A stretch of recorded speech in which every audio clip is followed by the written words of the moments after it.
For the currency, I don't think, like, obviously we're seeing a weakness recently, but then I'm not over worried because, like, if you're looking at the currency, obviously people are factoring in a pretty negative scenario regarding, like, the trade dispute.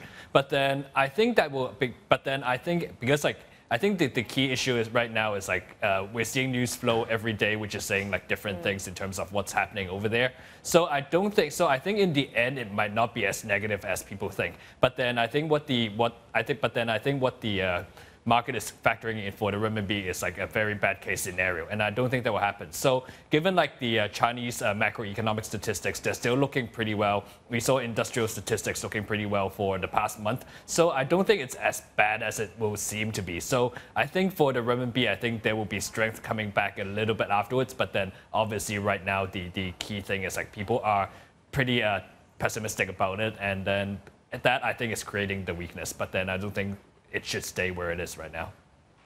I just want to bring in Christopher on this one because there have been some suggestions that perhaps China could look to a weaker yuan as a way to fight back with the U.S. on trade. But ultimately, you're talking about some corporates in China with dollar-denominated debts here. That would pose a serious problem here if they look at a sustained weakening in the currency, wouldn't it? Sure, absolutely. And now we look at it, look, if you look from mid-April or early April, we've seen nothing but strength in the U.S. dollar relative to the yuan and other Asian currencies, which has provided headwinds to China, to emerging markets across the space. So our investors at TD Ameritrade have been cautious in terms of what's going on, not only with the currency, but also with the trade. So a couple big unknowns at this point, like where are we headed with currency, and are cooler heads going to prevail, or are we going to keep going back and forth with this saber rattling kind of threats? Because as we see, as markets think cooler heads are going to prevail, we see volatility come down and markets go up. If we see, kind of the opposite, we see volatility go up and markets sell off. So we're kind of in this push and pull at this point. But going out in the long run, we are still bullish U.S. equities and global equities going forward over the next kind of 6 to 12 months.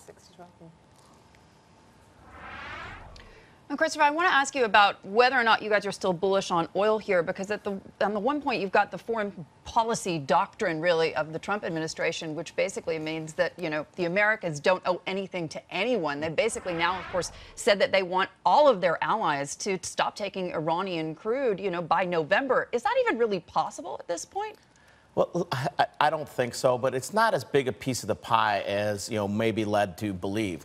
So you have, look, OPEC, you have this Iran, you have supply demand, you have these EIA numbers and, other numbers out of the U.S. that's basically showing drawdowns from U.S. supply. So we have continued demand. Iran is not as big of a factor globally as the overall price, but that does lead to sentiment going higher. So we kind of priced to a perfect kind of point at this point with the whole kind of OPEC, Iran, and also with the supply and demand.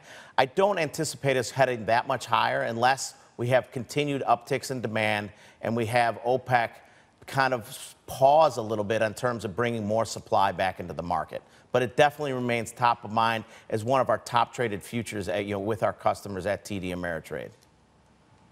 And what's your take on this Harley-Davidson spat? Because it's been interesting to watch this over the last 48 hours in particular. So many comments coming from the president. I mean, it can't be playing that well at home, can it?